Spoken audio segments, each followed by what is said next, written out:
¿Qué tal? ¿Cómo están? Sean todos bienvenidos a un nuevo capítulo de nuestro podcast Derecho a Saber, de INAT Abogados y de Estado Diario. Hoy vamos a estar conversando junto a María Eugenia Sabat. ¿Cómo está María Eugenia? Hola, Alejandro. Y también junto a nuestra invitada, María Fernanda González, del Fondo de Inversión All-In-VP. ¿Qué tal, María Fernanda? Gusto saludarte. Hola, Alejandro, qué gusto. Gracias por invitarme. Un placer. María Fernanda nos acompaña desde México y vamos a estar conversando sobre startups. Cómo han ido evolucionando, qué dificultades han encontrado para encontrar rondas de financiamiento y también para sugerirles cuál puede ser el mejor camino para justamente lograr esa monetización que tanto se busca, sobre todo con inversionistas internacionales. Para eso estamos acá y vamos a tener una conversación muy entretenida para contarles de una manera didáctica sobre startups y cómo puede ser el mejor camino para lograr el éxito. Primero que todo, María Fernanda, cuéntame un poquito de All-In-VP. Va, perfecto. Les cuento, All-VP es un fondo latinoamericano que tiene base en México y que ha sido uno de los pioneros en la construcción quizá del ecosistema local, regional de inversión. Nosotros hemos existido desde 2012 y hemos hecho el deployment ya de 3 fondos. Próximamente nos preparamos para lanzar un nuevo vehículo y a lo largo, digamos, de esta década de historia que el fondo ha construido, se ha concentrado en 4 sectores particulares de inversión, que son FinTech, Future of Commerce, Smart Cities y Human Capital. Luego podemos, si quieren, hablar un poco más en detalle de qué significa cada sector. Pero dentro de, digamos, este alcance que ha logrado el fondo, pues hemos impulsado y desarrollado a más de 100 empresas en esta década. Hemos tenido casos muy exitosos, quizá muy cerca de la experiencia de Chile, como ha sido Corner Shop, actualmente como es un Fintual, y pues un poco nos orgullece esta historia que hemos acumulado y obviamente el recorrido y la experiencia que ya ha desarrollado el fondo que le permite no solo como consolidarse como un gran socio dentro de la región, sino también seguir impulsando y apoyando a nuevos emprendedores de Latinoamérica. Perfecto. Ahora, María Eugenia, para poner un poquito de contexto respecto a lo que son las startups, ¿cuál es el ciclo de vida que tienen actualmente las startups? O más bien, las primeras partes, las primeras capas que tiene una startup al comenzar. Bueno, Alejandro, las startups en general parten con un fundador que tiene una idea. Claro, una idea, ¿no es cierto? Sí. Una ampolleta. Claro, tiene una idea y luego empieza a probar si esta idea funciona. Eso puede ser con distintas cosas, productos, ciertos servicios, Correcto. Lo que sea. Y una vez que ya la prueba, para eso de repente necesitan financiamiento y ahí están los Family and Friends, que primero son los primeros que ponen Correcto. un poco aporte, después tiene unas rondas semillas, ¿cierto? Que van inversionistas ángeles, y poco a poco con eso se van desarrollando y tienen después de probar que el producto funciona, o el servicio, lo que sea, viene la etapa de ver si es que lo pueden industrializar y escalar. Ahí es donde entra el producto mínimo viable.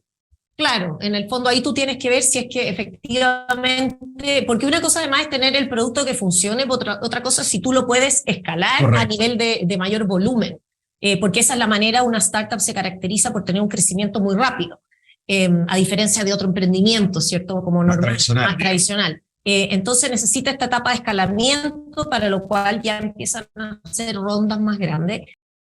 Y luego ya viene la internacionalización. O sea, si tú, por ejemplo, en Chile, que es un mercado pequeño, quieres tener una startup realmente exitosa, te tienes que internacionalizar. Y esa internacionalización parte a Latinoamérica, ¿cierto? En general, Colombia, Perú, México, y ya después, si es que pueden, a Estados Unidos, y ya van a Europa, etcétera.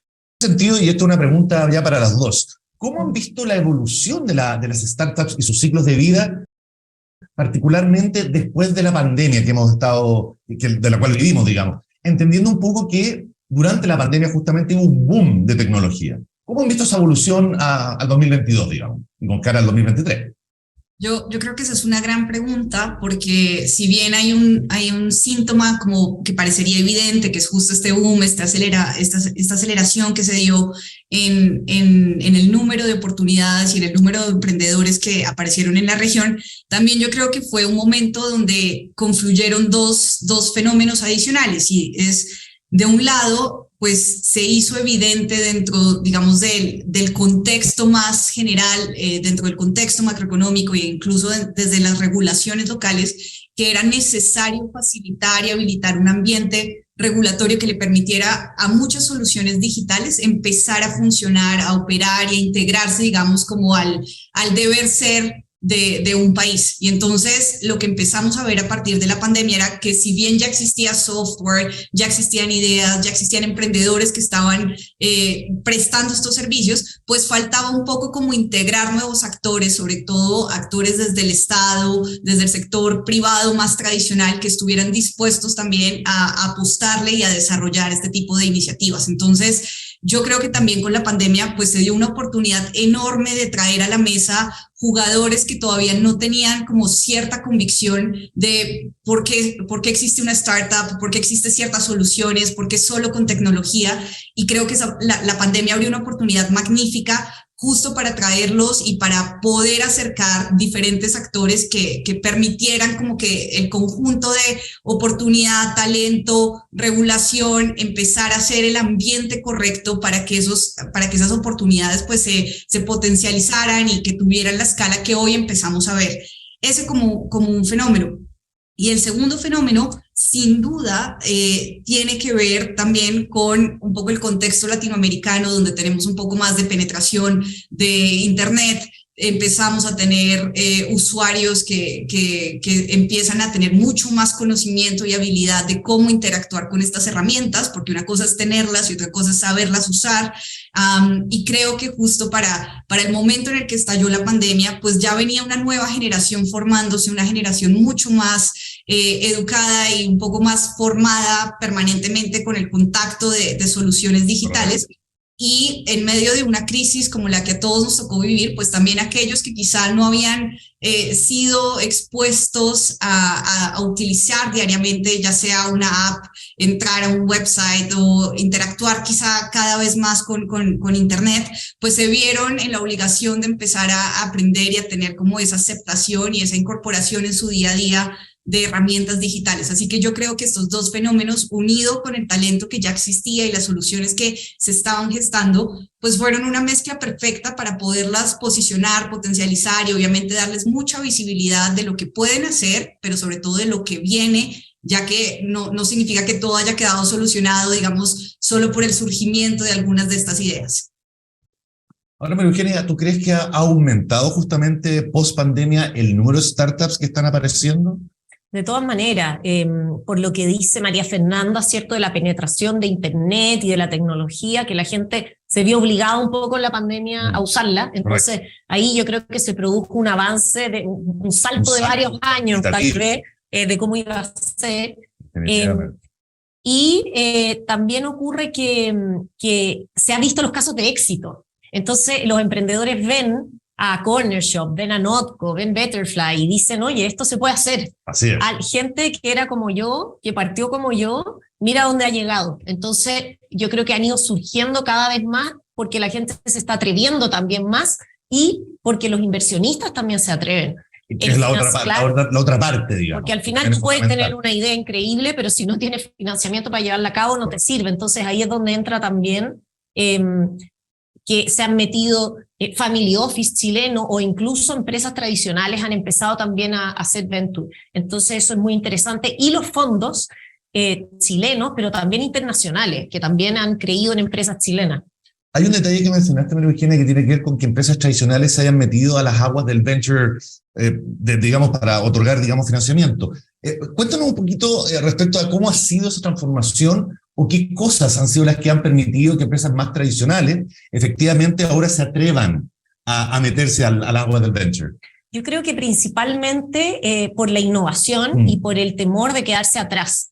Una empresa tradicional es muy difícil moverla cuando hace cosas de innovación, entonces tú tienes áreas tal vez separadas dentro de la empresa que están haciendo innovación, pero finalmente se dan cuenta que tienen que juntarse, consolidar, homogeneizar también la práctica y buscar la mayoría de las empresas que hacen Corporate Venture Capital lo hacen para buscar soluciones que les agreguen valor a ellos mismos. No es que una empresa constructora se pone a invertir en alimentos, no. Por altruismo, claro. Claro, no, sino que es para buscar soluciones que ayuden en su negocio. Nuevas líneas de negocio. Nuevas líneas, etcétera. Entonces, eso es lo que, y han visto que si es que no tienen áreas de innovación, se van a quedar atrás. Correcto. Ahora, también me imagino que esto también es parte de toda esta ola, ¿no es cierto?, de nuevas tecnologías que estamos viviendo, desde la llegada del 5G, la inteligencia artificial, machine learning, el metaverso, y también son como nuevos campos que se abren a la hora de innovación. Y eso también debe ser, me imagino, un punto súper fuerte para que personas, sobre todo creativas, pierdan el miedo, digamos, a generar ideas, ¿no? Sí, total. Y yo creo, y uno un poco también la respuesta con lo que nos decía María Eugenia, y es Venture Capital nos ofrece una posibilidad de pensar en activos alternativos de inversión que abren la puerta a tomar más riesgo, pero que también abren la puerta a pensar en los siguientes 10 años de innovación que estamos esperando. Entonces, y con lo que hablabas, Alejandro, pues obviamente cuando se empieza a pensar en qué estarán pensando los fondos que están invirtiendo sobre conceptos que nadie utiliza, qué significa cripto, quizá hay personas que todavía dicen, pero yo en mi día a día no tengo ninguna exposición a estos productos y cómo es que hay dinero quizá transfiriéndose a ideas que todavía no son tangibles para la sociedad y quizá de aquí es donde viene la oportunidad de este tipo de activo, y es Venture Capital ofrece la posibilidad de, con fundamentos y obviamente con criterios claros de investigación de un mercado, entender y apostarle al desarrollo de la tecnología de los siguientes 10, de los siguientes 15 años. Entonces, por eso hoy podemos empezar a hablar de metaverso, por eso hoy podemos empezar a hablar que cripto puede ser real y que puede tener un uso claro y responsable para la sociedad. Entonces, si bien asombra y genera quizá mucha curiosidad en entender esas tendencias de inversión, pues también lo que nos abre la puerta es a poder descifrar un poco qué viene para la sociedad 10 años después, qué tipo de información deberíamos estar ganando, de qué manera ciertos sectores tradicionales pueden empezar a incorporar estas tendencias o estas tecnologías para preparar los cambios que requieran sus procesos productivos, el tipo de servicio que generan, la relación con sus clientes, cómo crear eficiencias. Entonces, a mí lo que me parece muy, muy atractivo de Venture Capital es justamente la oportunidad de mirar más adelante y de mirar hacia futuro, obviamente atendiendo a unos fundamentos y atendiendo a unas razones lógicas de mercado de por qué se debería dirigir un objetivo a cierto tipo de sectores o tendencias. ¿Puedo hacer una pregunta? Sí. María Fernanda, ¿qué ven en una startup? ¿Qué aspectos consideran a la hora de evaluar e invertir? Claro. Yo empezaría por reconocer que obviamente la respuesta que les voy a dar atiende mucho a nuestra filosofía como fondo, pero probablemente algunos de estos supuestos puedan ser extrapolados a otros inversionistas. Entonces, pues OLVP es un fondo que invierte en etapas tempranas, es decir, nosotros podemos cubrir desde una presemilla hasta una serie B, y cuando hablo de una presemilla es una empresa que apenas está validando su producto, que empieza a crearlo, pero todavía no tiene, digamos, un test probado, un piloto probado, sino que apenas está por ejecutarlo. Y una serie B es, pues hay una compañía que ya probó, validó, se posicionó en un mercado, empezó a escalar, está internacionalizándose y quizá ya empieza a lucir más como un corporativo. Entonces, en todo ese espectro, lo que nosotros tratamos de encontrar, yo creo que son 5 criterios. El primero es, en definitiva, un equipo que tenga la experiencia empresarial para poder no solo tener la visión clara de cuál es el negocio y la oportunidad que se persigue, sino también de cómo se ejecuta. La experiencia de un equipo emprendedor no solo se mide obviamente en la capacidad de ideación, sino también en la capacidad operativa que tienen que demostrar.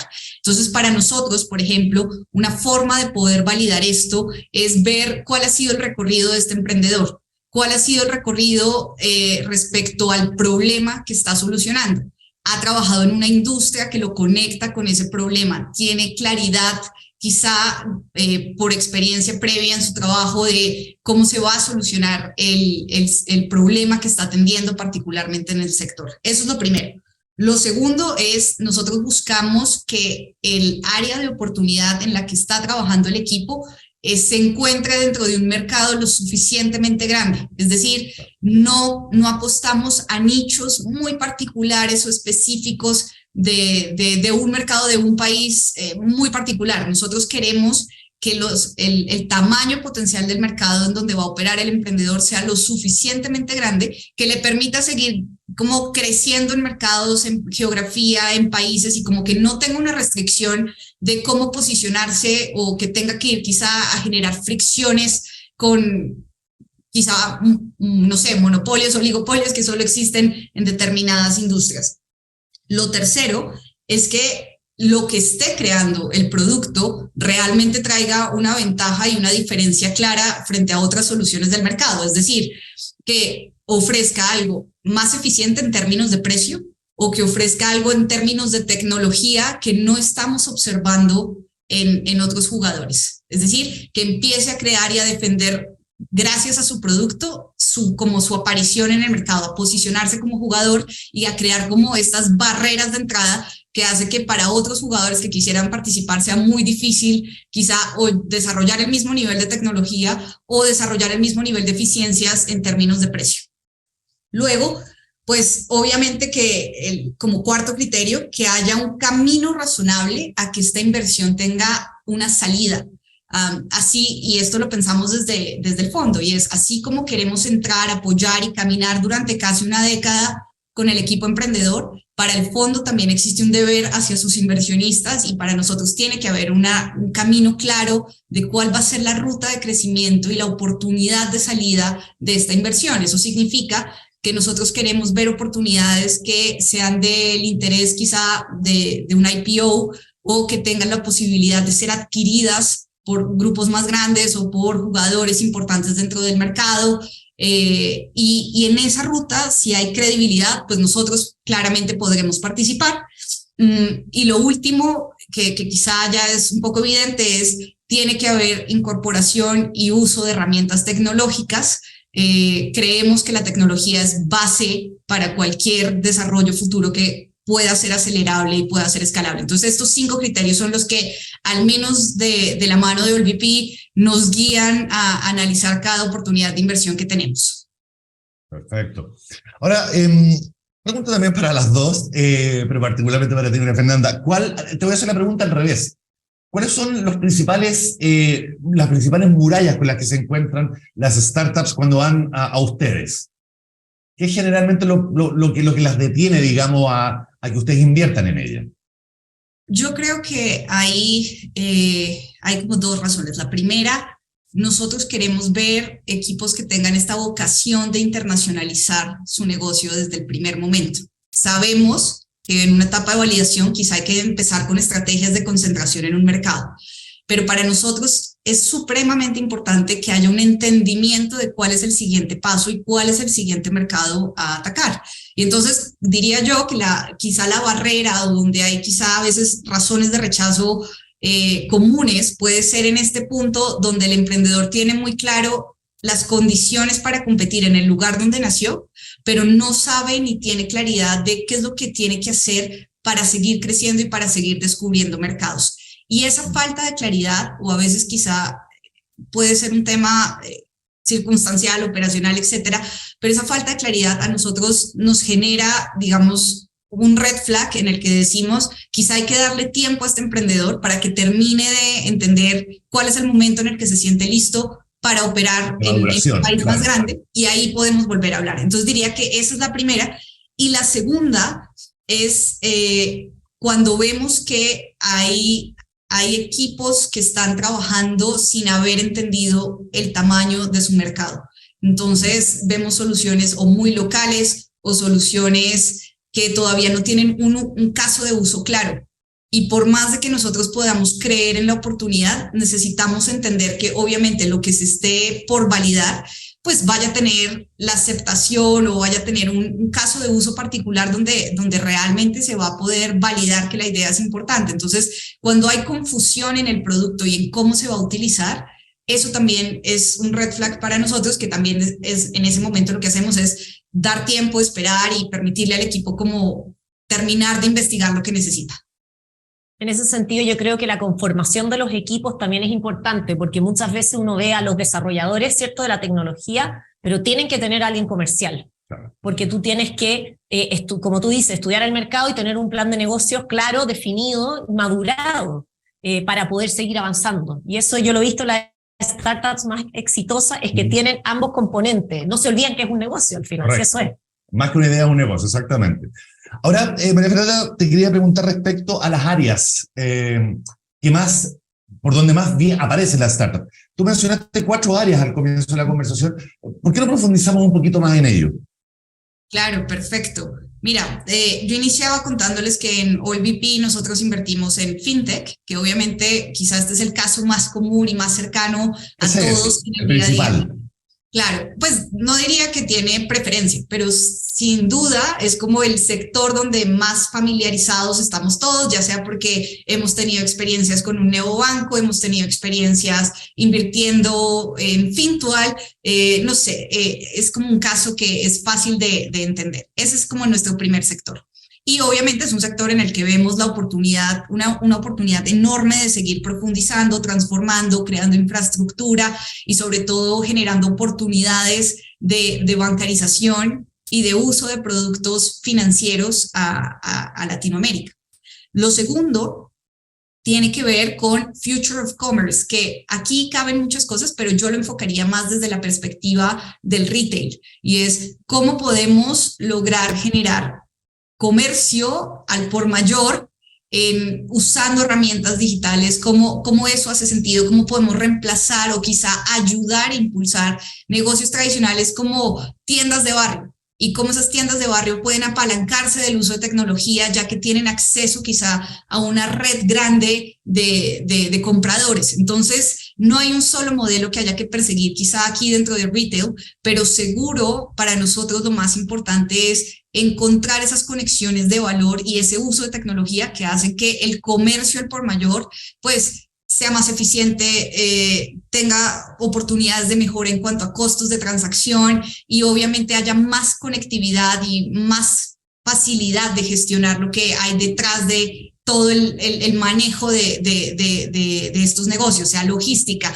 sea inventarios, sea transporte, etcétera. Hay tantas actividades conexas que uno podría decir en retail, pues no solo saber vender, es también saber organizar lo que hay detrás de estas oportunidades. Lo tercero es Smart Cities, que para nosotros tiene una connotación, diría yo, más acotada, porque es acá perseguimos oportunidades dentro de PropTech, que es como esta construcción de real estate más tecnología, y oportunidades en movilidad y en cambio climático. Esas para nosotros también son como tendencias importantes de la región. Y por último, pues Human Capital, donde estamos muy enfocados en encontrar alternativas para prestar mejores servicios de salud, para prestar mejores servicios de educación y para encontrar herramientas tecnológicas asociadas como a la gestión de recursos humanos de las empresas. A la final, si yo tuviera que resumir por qué 4 sectores, por qué los enfocamos en A o B, diría, para nosotros es importante transformar aquellas áreas de Latinoamérica donde más existen problemas estructurales de acceso o de costo. Y es ahí por eso que nos importa ubicarnos en estos 4 sectores, porque donde más fricciones haya es donde más oportunidades hay para crear negocios y desarrollo en la región. Entonces, un poco esa es nuestra perspectiva de cómo se puede pensar la oportunidad de inversión en Latinoamérica. Claro, solucionar un problema que hay en algún mercado. Exacto. Eso es importante. Exacto. Ahora, te quería preguntar también respecto a ¿qué focos ven ustedes en Latinoamérica que son más atractivos? Acá en Chile, ¿no es cierto?, hemos visto que efectivamente, como mencionaba María Eugenia, hemos tenido grandes unicornios últimamente, que efectivamente también ayudan a que la gente se entusiasme en efectivamente generar una nueva idea y echarla a andar. Pero desde la perspectiva de ustedes, ¿cuáles son los focos en Latinoamérica que han visto que son los más interesantes últimamente? A ver, quizá vuelvo a ratificar un par de cosas que hemos hablado. Lo primero, sin duda, aquellas personas que estén operando por democratizar accesos desde FinTech, desde salud, educación, aquellos que estén pensando el problema de cambio climático y el uso de recursos definitivamente allí hay soluciones. No significa que los demás sectores no sean interesantes, lo que significa es aún todavía no vemos jugadores únicos posicionándose quizá en estas áreas. Y sería muy, muy interesante y hay una oportunidad infinita para aquellos que están operando y trabajando en alguna de estas especialidades. Entonces, sin duda, el acceso a financiamiento, sin duda el acceso a salud, sin duda el acceso a educación, sin duda aquellos que están trabajando en herramientas para hacer más productivas las empresas, que a veces lo denominan como Smart Enterprise, o que a veces algunos lo denominan simplemente como un software, pero aquellos que están trabajando en crear eficiencias, en transformar la manera en la que todos en el día a día generamos transacciones o interacciones o acordamos procesos, es allí donde hay una oportunidad única. Y entonces uno diría, pues es que aquí caben muchas cosas, y la realidad es que en Latinoamérica, si nos quisiéramos sesgar solo en uno o en dos sectores, no es necesario. O sea, hay tantas oportunidades de transformación que por lo mismo la región se hace tan rica para poder invertir y para poder sacar provecho, digamos, de los cambios que se tienen que generar. Entonces yo insistiría, más allá del sector, yo insistiría mucho en la búsqueda de eficiencias y en la búsqueda de democratizar accesos a diferentes servicios y productos. Allí es donde definitivamente hay una oportunidad única para aquellos que están entendiendo dónde hay problemas en la región. Definitivamente, pero quería apuntar más que nada como a ciertos países que ustedes puedan tener identificados. Muy bien, pues en países, arranco no porque estemos en casa hablando de Chile, pero para nosotros Chile es un gran ejemplo de un país que promueve el ecosistema de emprendimiento. Nosotros hemos tenido grandes casos de éxito y vemos quizá de toda la región que los emprendedores chilenos han sido los que están mejor preparados, tienen mejor acceso a información, a recursos que les permiten como empezar a iterar, a innovar.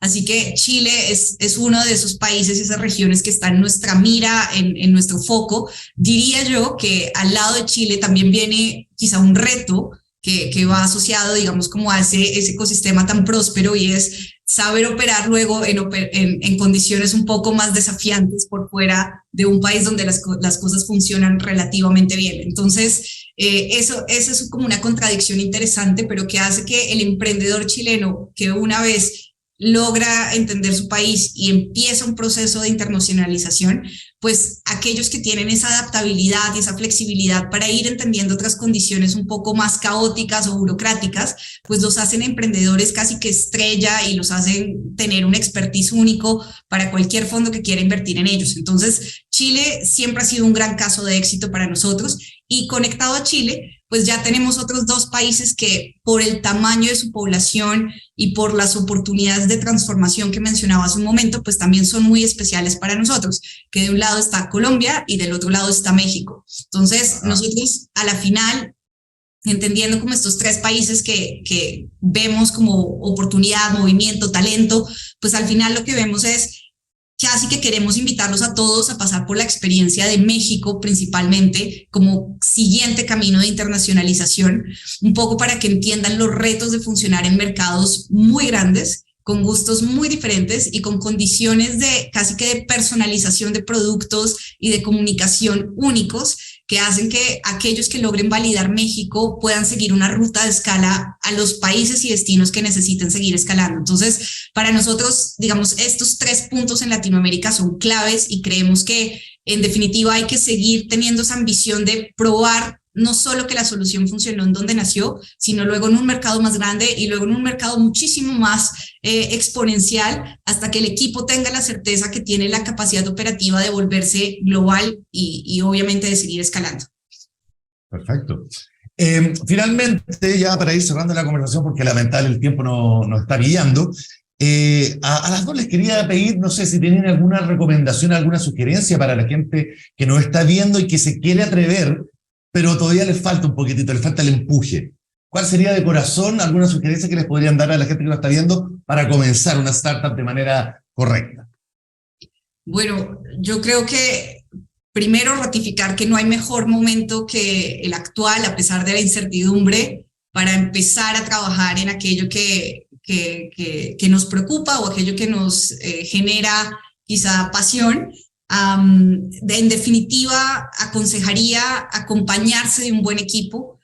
Una vez hay convicción en trabajar por una causa, pues lo mejor luego es crear un buen equipo, establecer buenas sociedades. Es a través de estos grandes equipos que se logra generar tracción y movimiento. Entonces, mi mayor consejo sería tomar acción, pero tomar acción en conjunto y buscar, obviamente, inmediatamente conectar con el ecosistema que ya existe y que está muy dispuesto a apoyar, a dar consejo, a empezar a dar como acompañamiento y mentoría para que puedan encontrar una ruta y empezar a visualizar que no solo es necesario aparecer y crecer, sino que luego también será necesario y viable internacionalizarse y seguir expandiéndose. Perfecto. Eugenia, ¿alguna sugerencia? Sí, yo creo que una sugerencia para los founders que en general están muy enfocados lógicamente a desarrollar esa idea que tienen y convertirla en un negocio, que traten de asesorarse bien desde el principio y hacer las cosas bien y ordenadas desde el principio. A nosotros nos pasa como abogados, también de fondos y de startups, que por el lado de los fondos tú llegas a invertir, haces un due diligence de la empresa y te encuentras con un desorden que hay que ordenarlo y muchas veces pierdes más tiempo ordenando el desorden que hay. En cambio, si tú partes bien desde el principio, al final vas a tener todo ordenado, una buena contabilidad, un cap table ordenado, vas a tener los planes de stock options ya establecidos, entonces vas a tener mucha claridad para los inversionistas también, y mucha transparencia y orden. Exacto. Mucho pasa también con cuando empiezan a prestarse servicios cruzados, que el founder además le arrienda el lugar donde está instalada la startup. Entonces, todas esas cosas hay que estarlas viendo desde el principio para hacer las cosas bien, porque es mucho más caro al final a ordenar algo que partir bien desde un principio. No. Muchas veces las startups dicen, no, ¿para qué voy a tener abogado y todo? No es que yo sea abogado, pero ¿para qué voy a tener abogado? ¿Para qué voy a tener un buen contador? Bueno, traten de hacer esa inversión y tener desde el principio alguien que los asesore bien. Claro que sí.